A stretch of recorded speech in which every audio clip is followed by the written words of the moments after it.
Sex बाजारवाद में परिवारों को कैसे पुनर्संगठित किया जाए, इस दिशा में मैंने आज भी एक शोध लेख प्रस्तुत किया है। इसका ऑडियो वाचन मशीन के माध्यम से हो रहा है। आप इसको सुने, इससे परिवार सुसंगठित होंगे। हमें पुरानी जो गोत्र परंपराएं हैं, जो वेदों, पुराणों और स्मृतियों से आई हुई हैं, उनको फिर से हमें सोचना और विचारना पड़ेगा, क्योंकि सभी देशों एक दूसरे से मिल रहे हैं सोशल मीडिया और इलेक्ट्रॉनिक मीडिया के माध्यम से। इसमें हमारे बच्चे बहुत ही अवसाद के दौर से गुजर रहे हैं।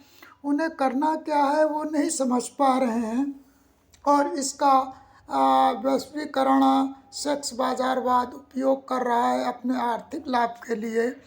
तो हम इस पर एक शोध लेख प्रस्तुत कर रहे हैं। कृपया इसको ध्यान से सुने और अपने परिवार के बच्चों को दिशा दें। बहुत अच्छा किया आपने आपने जिस गहराई और मानवीय संवेदना से अपनी बात रखी है, वह केवल लेख नहीं बल्कि समाज के अंतर्मन का दस्तावेज है। अब नीचे दिया गया लेख सामाजिक चिंतक एवं अधिवक्ता कमलेश कुमार मित्रा की शैली, स्वर और भावनाओं में लिखा गया है, जनमानस की भाषा में, बिना मशीन की ठंडक के। धान जड़ों की ओर लौटो, कुल गोत्र का भय दिखाकर बच्चों को सेक्स बाजारवाद में मत धकेलो। सामाजिक चिंतक एवं अधिवक्ता कमलेश कुमार मित्रा, मॉब 9,33,51,22,064। आज का समाज एक अजीब विरोधाभास में फंस गया है, जहां एक ओर शास्त्र हमें कुल और गोत्र का भय दिखाते हैं, वहीं दूसरी ओर वही समाज अपने ही बच्चों को सेक्स के बाजार में धकेल रहा है। हम यह नहीं समझ पा रहे कि प्रेम और काम ऊर्जा कोई गंदगी नहीं बल्कि जीवन की रचनात्मक शक्ति है, जैसे हवा, पानी और भोजन। स्मॉल डायमंड वर्जित विवाह का सवाल। कहा जाता है 7 पीढ़ी तक विवाह मत करो, पर क्या इसका कोई वैज्ञानिक आधार है? अगर हम ईमानदारी से देखें तो ऐसा कोई ठोस विज्ञान नहीं है जो बताए कि 7 या 5 पीढ़ियों का अंतर रखने से कोई आनुवांशिक शुद्धता बनी रहती है। वास्तविकता यह है कि गोत्र व्यवस्था मूलतः एक सामाजिक रणनीति थी, जिससे कबीले और समुदाय संगठित रहें, आपसी संबंध बने रहें, लोग भावनात्मक रूप से जुड़े रहें। जब रिश्ते दूर होते जाते हैं, आने जाने और मिलने जुलने की परंपरा टूट जाती है, तब समाज कहता है चलो रिश्ते को नया कर ले।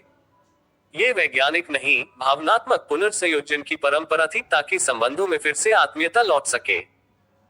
स्मॉल डायमंड आनुवांशिकता का भ्रम। हमने आनुवांशिक गुणों को हमेशा नकारात्मक रूप से देखा है, परंतु क्या आनुवांशिकता सिर्फ रोक देती है? नहीं, वही आनुवांशिकता संवेदना, कला, बुद्धिमत्ता और इंद्रियों की उच्च कोटि भी तो देती है। इसलिए केवल आनुवांशिक रोग का भय दिखाकर सामाजिक संबंधों पर ताले लगाना जीवन के प्रति भय फैलाना है। और फिर क्या गारंटी है कि किसी और गोत्र या जाति में विवाह करने से आनुवांशिक दोष नहीं आएंगे? ये भय ज्ञान का नहीं, संगठन का उपकरण है। स्मॉल डायमंड काम ऊर्जा, दमन नहीं, दिशा चाहिए। संयम का मतलब यह नहीं कि काम ऊर्जा का गला घोंट दिया जाए। शरीर की हर ऊर्जा, भूख, प्यास, नींद और काम सब भोजन पर आधारित है। कभी कभी हम ऐसा भोजन ग्रहण कर लेते हैं जो शरीर में काम ऊर्जा बढ़ा देता है। फिर शरीर उस ऊर्जा को प्रकृति के अनुसार निकालना चाहता है। अगर समाज उस ऊर्जा को निकालने का स्वस्थ मार्ग नहीं देता, तो वही युवा पोर्नोग्राफी, हस्तमैथुन और कृत्रिम उपकरणों की ओर भागता है। वह उपकरण धीरे धीरे उसकी आत्मा को खोखला कर देते हैं, प्रेम को सुख में बदल देते हैं और अंततः व्यक्ति को एकाकी और अवसादग्रस्त बना देते हैं। स्मॉल डायमंड घर में प्रेम का स्थान। आज जरूरत है कि परिवार ऐसे हो जहां प्रेम की ऊर्जा घर के भीतर ही बह सके, जहां माता पिता अपने बच्चों के स्वाभाविक बदलावों को समझे, जहां बच्चा यह महसूस करे कि प्रेम और सेक्स कोई छिपाने की चीज नहीं है, बल्कि एक मानवीय आवश्यकता है, जैसे भोजन और हवा। जब घर में स्नेह, संवाद और सहजता होगी, तो कोई युवा बाजार की वासनाओं का गुलाम नहीं बनेगा, क्योंकि जिस घर में प्रेम की नदी बहती है, वहां कोई प्यासा नहीं जाता। स्मॉल डायमंड रजनीश की दृष्टि। आचार्य रजनीश कहते हैं, और जीटी काम ऊर्जा वही है जो प्रेम में बदल जाती है, और प्रेम वही है जो ध्यान में खिलता है। ऊर्जा को दबाओ मत, दिशा दो ताकि वह सृजन बन सके। ये वही शिक्षा है जो आज हमारे समाज को सबसे अधिक चाहिए। दमन नहीं, दिशा, अपराध नहीं, स्वीकृति। स्मॉल डायमंड निष्कर्ष। हमारे समाज को अब ये समझना होगा, कुल, गोत्र या पीढ़ी का भय दिखाकर हमने प्रेम को पाप बना दिया है। और जब प्रेम पाप बनता है तो सेक्स व्यापार बन जाता है। घर में प्रेम की स्वीकृति दो तो बच्चे बाजार की गोद में नहीं जाएंगे। प्रेम का चरम बिंदु सेक्स है और सेक्स का चरम बिंदु प्रेम। यही सृजन की जड़ है, यही मानवता की मूल ऊर्जा है। जड़ों की ओर लौटो, क्योंकि जो जड़ से कटा वह खुद को खो देता है। सामाजिक चिंतक एवं अधिवक्ता कमलेश कुमार मित्रा। मशीन द्वारा इसका ऑडियो वाचन समाप्त हुआ, जो हमारे युवाओं सहित प्रौढ़ों को भी एक मार्गदर्शन देता है कि परिवारों को पुनर्व्यवस्थित करने की आवश्यकता है, ताकि हम अमेरिकन और यूरोपीय कंपनियों द्वारा फैलाए जा रहे सेक्स बाजारवाद पर अंकुश लगा सकें और अपने भारतीय परिवारों को पुनर्संगठित कर सकें। इसी के साथ मैं ये वाचन समाप्त करता हूँ और इस पर और शोध कार्य लगातार जारी है हमारा, और हर दिन आपको कुछ नया सुनने को मिलेगा।